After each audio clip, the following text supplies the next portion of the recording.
Hi, today let's talk about magnetism. Now, the source of all magnetism is the motion of charge. And so there's lots of things that are charged that could be in motion, such as the electrons moving around the atom. The electrons themselves can kind of spin in place, and that's a motion, and the electron's charged, so that creates magnetism. It creates a magnetic field.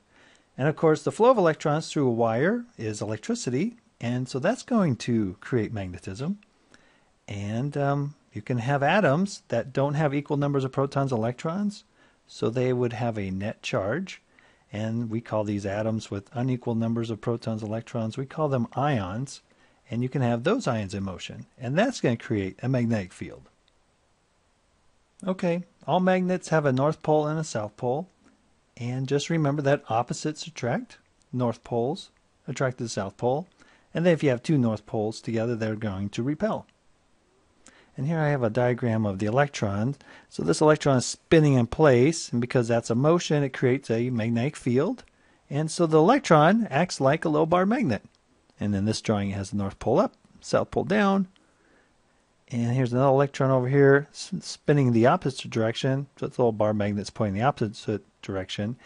And it turns out, even though that the charges are the same, right? Two electrons have negative charge. So electronically,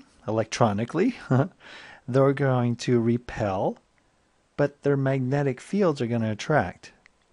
And so when we get into atoms, we'll talk about electrons pairing up. And you could talk about how the spins, or the magnetic fields from the spinning electron, helps them attract to each other and pair up. And over here on the side is a neat little experiment where they verified that electrons do have this property of spin, and they create a magnetic field. We had some electrons, or in this case some atoms with an extra electron, go through a magnet, and the electrons that had their north pole facing towards the south will be attracted and move this direction. And if their south pole is pointing towards the north pole, they'll be attracted in this direction.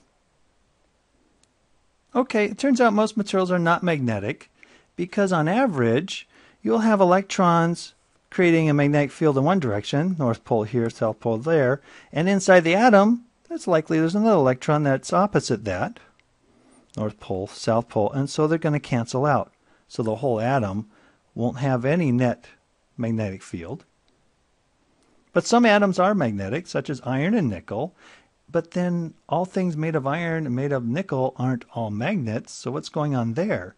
Well, it turns out that one atom of iron may be magnetic, but another atom might be magnetic and pointing its north pole in a different direction, and so for that material in that region, the magnetic field is going to cancel out again. So materials that are magnetic have to have all their atoms lined up, all their north poles facing up, for example, so that they're not going to cancel out. And that's when you get a magnet. Now, you can get something in between in most cases, so that, like if you look inside an iron nail, like drawn over here, if you look in there when it's not magnetized, and you could look at all the atoms, see where are their north poles, well, there'll be a small collection of the atoms, where the north poles are, in this case facing to the right. And if you look at that same iron nail, you might find another region of atoms where the north poles have switched directions. And there's another area called a domain where the north poles of that collection of atoms are all facing upward. And so on average, you look at all these domains within a simple iron nail, and the magnetic fields are going to cancel out. And so the net result is a whole iron nail is not magnetized. Well, what you can do is take a magnet and drag it across the metal, and you can help line up these domains. You can change their direction. And so if you repeatedly rub a magnet, so here's a bar magnet against a nail, just go over and over again, that's going to help move these little domains so that they all line up. The nail will become a magnet. Right here, if you use a powerful magnet, you can pick up some paper clips. And each paper clip isn't a magnet, but when you bring in a strong magnet, the little domains will line up, or at least a few of them, so that if this is the north pole of the magnet, the little domains within the paperclip line up their south poles to attract. And at the other end, there'll be a north pole, and the next paper clip will have its south pole to attract to that north pole ending. And that's how these paper clips all stack up together. And then when you release the magnet, in some of these paper clips, the magnetic domains might be lined up, and the paper clips might retain some magnetism, but oftentimes they don't. They kind of go back the way they were, and it's completely random, and the magnetic fields cancel out. Now it turns out the Earth acts as a magnet. It is a magnet. The center of the Earth has a lot of iron, and outside that there's some molten material containing a lot of iron, and it's thought that the liquid portion of the Earth is in motion, creating a magnetic field. But it could be that the iron core itself, iron atoms, are magnetic. Maybe they're all lining up to generate the magnetic field too. Okay, next topic, electromagnetic induction. Fancy word. What this means is that magnetism and electricity are related. So, if you have a magnetic field, a magnet, and you put it in a loop of wire, and you move that magnet, change the magnetic field, you're going to produce a current.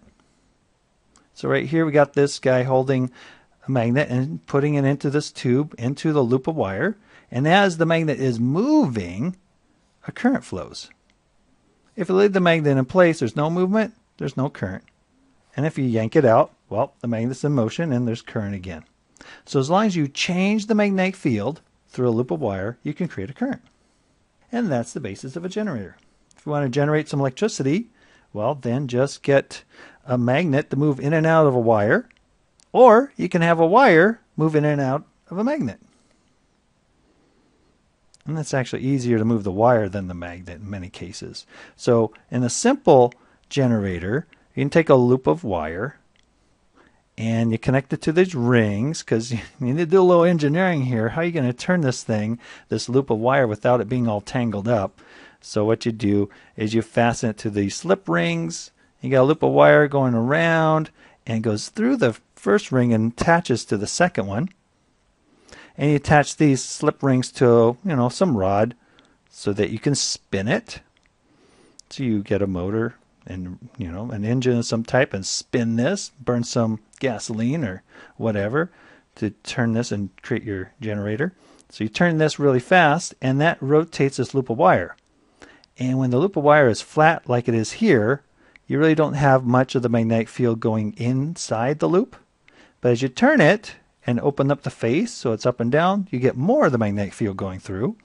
And then as it continues to close, as it continues to rotate, the loop goes flat again and there's less magnetic field going through. And so as this loop continues to spin, there's a changing magnetic field through that loop. And that creates electricity or a current through that loop of wire. And so then you have some type of connection to these rings to tap and pull off the electricity. And to make for an efficient generator, don't just use one loop, use multiple loops. So if you look here, there's several strands of wires all bundled together, making lots and lots of loops, and then you have multiple loops. And then the casing out here is a magnet. And so I got a picture down here of something like that. Here we go. So here's two magnets around some loops of wire. Okay, so spin this real fast and you have a generator. You got a changing magnetic field through a loop of wire. It causes a current. Well, it turns out the opposite is true. If you start with a current, that creates a magnetic field. So here's a simple wire, electricity running through the wire, and if you just have a wire, the field lines kind of go around it. Now if you have a loop of wire, well, as electricity comes in and goes around, that magnetic field is created everywhere about that wire, and inside the loop they kind of add up. So you got the field lines going this way, and maybe you can think of this end being the north end and this end being the south end. It turns into a little magnet. And yeah, that's the basis of electromagnets. Just take a loop, and actually not just one loop, but many loops, make a coil of wire, put in electricity, and it turns into a magnet. There's another little diagram. This symbol down here is for a battery. There's the positive end, negative end of a battery. So connect the battery to a loop of wire, create a current, and that will induce a magnetic field. Well then, now we have an electric motor. So the electric motor works by connecting that wire to a battery, creating a current, and the single loop of wire will then actually create a magnetic field that repels the magnetic field of this horseshoe magnet. Two magnetic fields, well, the north poles of each one will repel. North pole to south pole will attract, and it'll cause the wire to move. Okay, so you can harness that motion and turn it into a motor. And one way of doing that is get your bar magnet here, north and south pole, or a horseshoe magnet, whatever. Take your loop of wire and connect it to a battery. Now this supplies DC current. So what you have to do is change the direction of the current as it flips over. Otherwise it might just oscillate back and forth or stop. So what you do is you start the current flowing, creates a magnetic field that either repels or is attracted depending on the direction of the wire's magnetic field. And then as it rolls over, this wire switches over to this side, this wire switches over that, changes direction, and the loop keeps going in the same direction it was. And of course, if you want greater speeds and more power out of this motor, don't just do a single loop, do multiple loops. And here's those little bushings that actually put in electricity at either end, and there's a gap so you can change the direction. And as you charge this up with current goes through these wires. It induces a magnetic field that's repelled by these magnetic plates here. And the magnetic fields repel, causing this whole device, this whole loop of wires, to rotate. And that makes a motor. So here you go. So put in some type of casing. There's the wires that put in the power, and now you got an axle and motion. Okay, finally, transformers. No, not the movie, but a transformer. Here's a little picture of a transformer on the side. Transformers are devices for transferring electrical power, and they do so from one coil to another.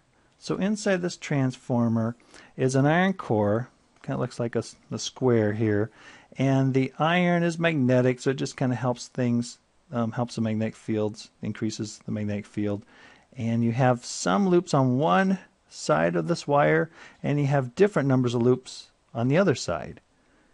And what happens is that, let's look at this diagram over here on the left. If you have a coil with lots of loops, lots of loops, you get greater magnetic field coming out. If you have something with smaller loops, you don't have as many field lines. You don't have as much magnetic field, magnetism going into these loops, so you don't get out as much voltage. So you can change the voltage. So here there's few loops, you get out low voltage. If you have a greater number of loops, then you get out high voltage. So that's cool. You can change the voltage using a transformer. Maybe you've seen this electronic equipment out on the side of the road. Yeah, these are big transformers changing the voltage. And in your neighborhood, maybe on the telephone lines, you may have seen these little transformers here. Little. They're smaller in comparison to the ones on the left. Okay, why are there transformers here? Why doesn't the power station just deliver the voltage directly as it produces it? Well, let's go down here to the definition of electric power. Electric power is current times voltage. So power is kind of a measure of energy. And remember, energy can neither be created nor destroyed. So if you lower the voltage, you have to increase the current.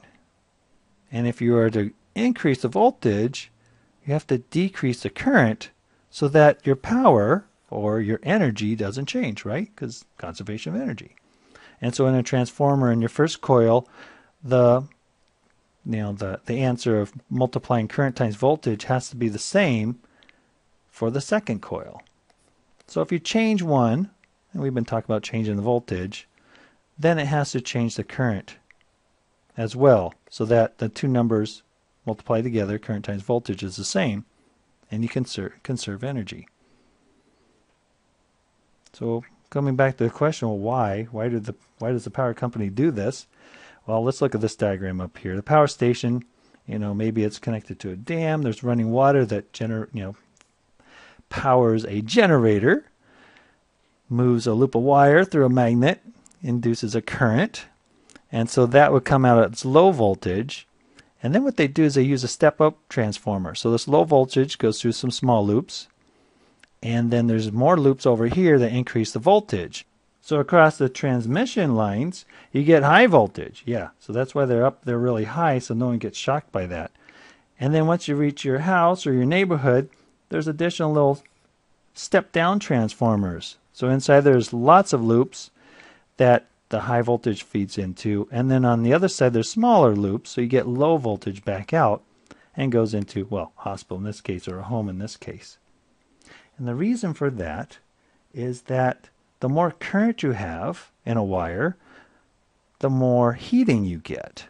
And so if you reduce the current, like in these transmission lines, if you have low current, then you have low heating of those wires, and you lose less energy. Now once you get to the house, well, you need a lot of current. So the fuses in my home are 15 amp or 20 amps. So I can't, in my house, you can't get more than 20 amps, but I don't want any more than that, because at high current, 20 amps, you can get a lot of heating. And that's useful for toasters, heaters, ovens, and so forth. But not useful in these transmission lines. You don't want them heating up and dissipating energy. Thank you for watching.